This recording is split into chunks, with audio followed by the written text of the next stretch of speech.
Hello, juniors. So before I jump into things, let me just go over a few reminders on what you guys are doing. So on Monday, you were to read the first 8 chapters of the Chronicles of Narnia, The Lion, the Witch, and the Wardrobe, and then write a brief 150, 300-word response to anything you wanted to from chapters 1 through 4.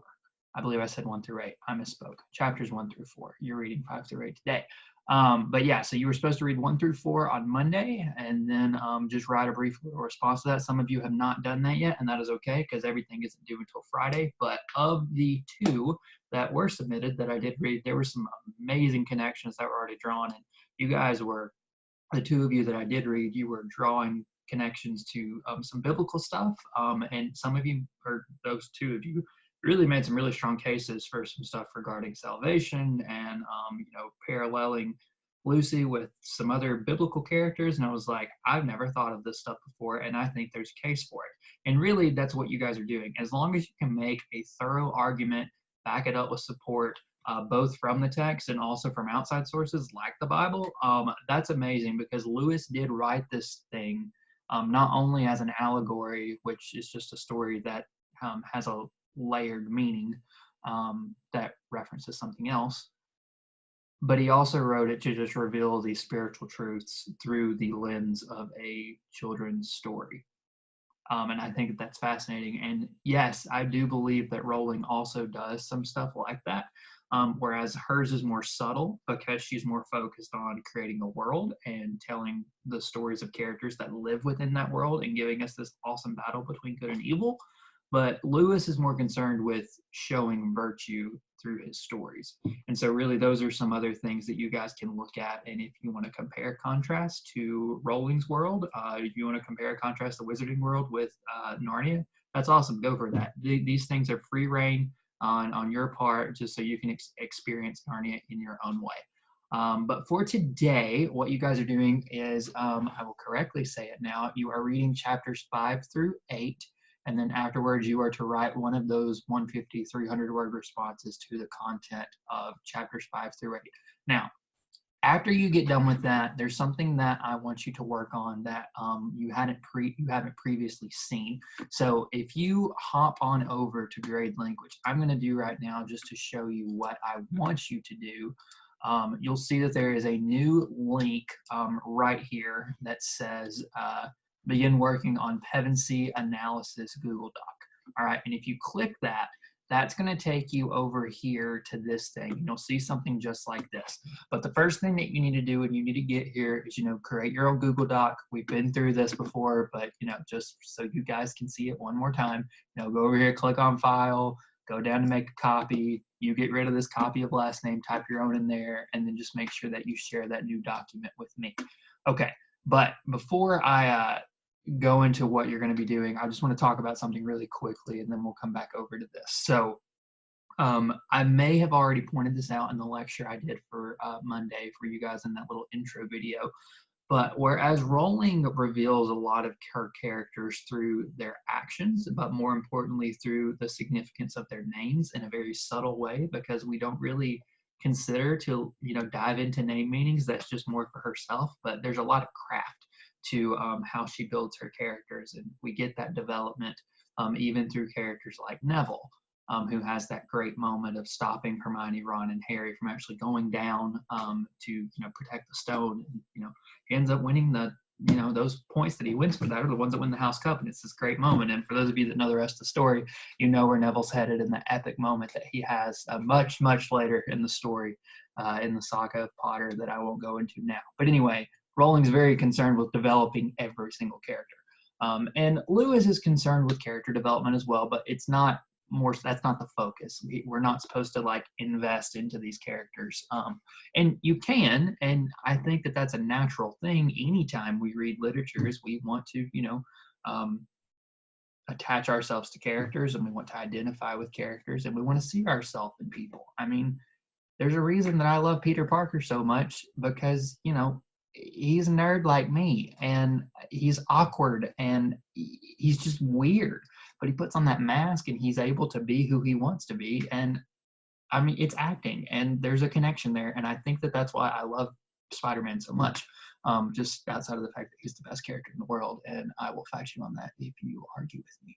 So, regardless of that rant and that rabbit hole, the point I'm trying to make is Lewis is doing some interesting stuff with his characters. And within the first 4 pages, or at least the first 4 pages of the version of the book that you have, he does something rather interesting. As the kids are, driving up or riding up to the professor's mansion, they're talking about all the animals that might live around the area. And Peter first says that he thinks that there's possibly eagles and stags and hawks. Lucy believes that there's a lot of badgers around. Edmund says foxes. And then Susan ends it with saying rabbits. Or at least I think that's the right order. But this is very intentional, and some of you may have already picked up on this, but it is through these initial comments and really the first things that we hear these kids say that Lewis is very, very cleverly, we should say, revealing aspects of their characters from the very beginning. Think about it. For those of you that know these characters well, Peter says eagles, stags, and hawks, all characters or all animals of great strength and symbols of leadership. There's a certain sense of honor associated with those majestic creatures, you might say. And so what you're going to do today, or at least you're going to start on this today, this will not be due until next Friday, not this Friday, but the next one on the 8th, is that you are going to look at this Google document and work on trying to figure out these characters from these remarks. And this is not only just to show you the differences between how Lewis does stuff and how J.K. Rowling does stuff, but it is interesting to note that he is using a very subtle form of characterization by doing this. So, Peter says eagles, stags, and hawks. So what you're going to do here is you are going to list off possible traits that these animals may represent. And so like I just said, all of these animals represent ideals of strength. Mr. Marsh can type correctly. Leadership, honor. They have a sense of majesty to them. And that's how it is. Now, for these other 3, you may have to look up, what kind of traits these animals are known for. And I would suggest that you do that and honestly ask you to do that. I'm not just suggesting, I'm saying you should look it up if you can't figure it out. Edmund's may be a little bit easier to decide what kind of traits a fox typically has. I mean, that one's a little bit more common. If you think back to some old, Aesop's fables and what foxes were known for there, and also those classic stories. And foxes in their depiction, with the exception of Robin Hood, and some Disney films, how the characteristics that foxes have out of Zootopia.